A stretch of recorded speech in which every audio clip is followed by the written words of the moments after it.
এক ভদ্রলোক খাঁচার পাখি কেমন আকাশে উড়িয়ে দেন। সবাই ভাবে পাগল লোক। তার আত্মজীবনী জানা গেল। যুদ্ধবন্দী হিসাবে দীর্ঘদিন কাটাতে হয়েছে তাকে। তিনি জানেন মুক্তির আনন্দ কতটা। Hey viewers, welcome to my YouTube channel ভৌতিক গল্প। আজকে আমি তোমাদেরকে শোনাবো আজ ভৌতিক গল্প চ্যানেলে একটি কাহিনী, যার নাম হচ্ছে মুক্তির আনন্দ।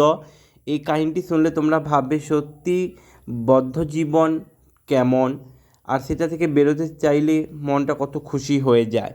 তেমনই একটি কাহিনী আমি শোনাবো। প্রথমে শুনেছি তোমাদের ছোট্ট করে একটু পাঠ বা সূত্র।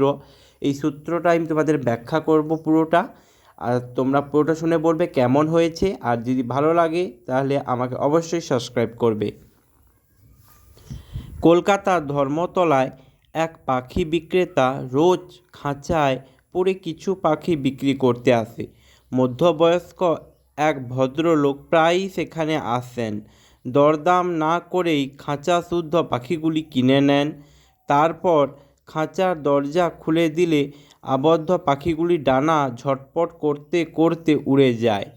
নিত্য এই ঘটনায় অনেকের মনে কৌতূহল জাগে, কিন্তু গভীর প্রকৃতির সেই ব্যক্তিকে কিছু জিজ্ঞাসা করতে সাহস হয় না কারো। এখানে এইটুকু প্যাসেজ পড়ে আমরা কি বুঝলাম যে কলকাতায় ধর্মতলায়, অনেকেই জানো, নিশ্চয়ই গিয়েছো, ওখানে এক পাখি বিক্রেতা রোজ পাখি বিক্রি করতে আসে এবং এক মাঝ বয়সী ভদ্রলোক প্রত্যেক দিন কী করে সেই পাখিগুলোকে কিনে নেয়। কিনে নেওয়ার পর সেগুলোকে আকাশে উড়িয়ে দেয়। এই ঘটনা প্রায়ই হয় এবং সেখানে থাকা যেসব লোকেরা তারা প্রায়ই ঘটনাটাকে দেখতে থাকে এবং তারা কৌতূহলবশত বুঝতে পারে না এটা কী হচ্ছে, এই ব্যক্তি এটা কেন করছে পাগলামিটা। কোনো কিছুই না বুঝে কোথায় তারা জিজ্ঞেস করার জন্য একটু প্রস্তুত হলে করতেও পারে না, কারণ এই লোকটাকে দেখলে গম্ভীর। কিছু কিছু লোক মন থেকে খুবই ভালো হয়, বাট তাদের বাইরে আবহাওয়াটা বাইরটা দেখলে মনে হয় খুবই গম্ভীর, কিন্তু ভেতরটা তার যে কতটা সফট সেটা কেউ বুঝতে পারে না। এখানে এটাই বলা হয়েছে। তো কয়েকদিন পর পূর্বোক্ত ভদ্রলোক এলেন। একটি 100 টাকার নোট বাড়িয়ে পাখি বিক্রেতার কাছ থেকে খাঁচাশুদ্ধ পাখিগুলি কিনে তা কী বলবো, স্বাভাবিকভাবে বা স্বভাবসিদ্ধ ভঙ্গিতে খাঁচার দরজা খুলে পাখিগুলিকে মুক্ত করে দিলেন। মুক্তির আনন্দে ডগমগ করে নিমেষে পাখিগুলি নীল আকাশের বুকে ডানা মেলে উড়ে গেল। এমন সময়ে সেই দোকানদার এগিয়ে এসে বলল, আপনি এখানে আসেন, পাখি কেনেন, তারপর সব পাখি উড়িয়ে দেন, এর কারণ কি?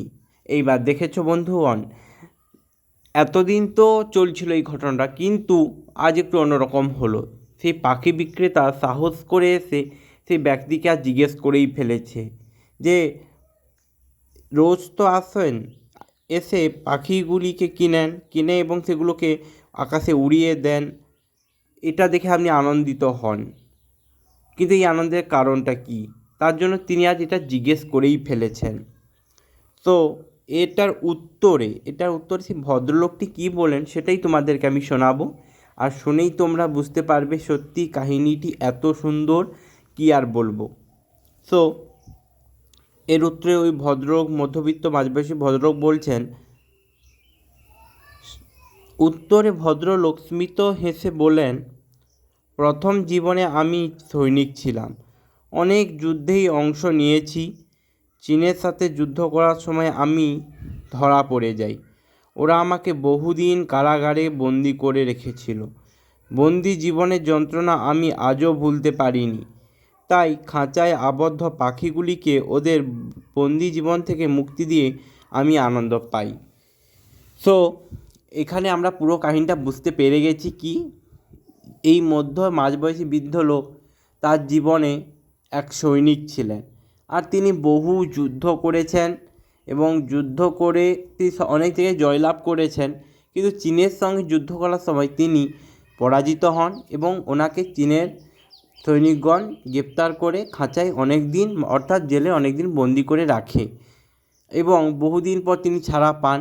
তিনি তাই এই বদ্ধ জীবনের কথাটা বুঝতে পারেন যে মুক্তির আনন্দ কতটা। এখানে পাখিগুলির সঙ্গে তাই বোঝানো হয়েছে এটাই আমি তোমাদেরকে বোঝালাম। তো কাহিনীটি কেমন হয়েছে, ভালো যদি অবশ্যই হয়েছে তাহলে আমার চ্যানেলটিকে অবশ্যই সাবস্ক্রাইব করবে আর পাশে থাকবে এরকম ছোট ছোট কাহিনী পাওয়ার জন্য। আজ এই পর্যন্ত, সবাই ভালো থাকবে।